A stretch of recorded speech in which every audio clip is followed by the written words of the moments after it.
আমরা নরম রুটি খেতে পছন্দ করি, এজন্য যে আটাটা সেদ্ধ করে ভালোভাবে ময়ান দিয়ে নিলে রুটিগুলো একদম নরম হয়। আমরা যেহেতু ছোট ছোট রুটি খাই, এজন্য যে ছোট ছোট সাইজ করে নেওয়া হচ্ছে। আসলে আমাদের সারা সপ্তাহে রুটি খুবই অল্প লাগে, প্রতিদিন 2টা কি 4টার মতো রুটি লাগে, যার জন্য একবারে বেশি করে বানিয়ে রেখে দিলে এটা আমাদের পুরো সপ্তাহে হয়ে যায়।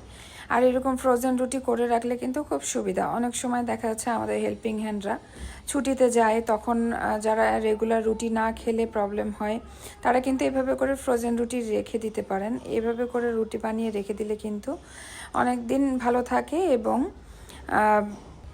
খেতেও ভালো লাগে। খেতে মনে হয় যেন একদম এখনই আজকেই বানানো রুটি এরকমই লাগে। তো আমার ভিডিওতে আজকে দেখবেন যে আমরা কিভাবে ফ্রোজেনের জন্য রেডি করে রাখি, এবং পরবর্তী ভিডিওতে দেখতে পাবেন যে ফ্রোজেন রুটিটা যে ভাজা হয় সেই রুটিটা একদম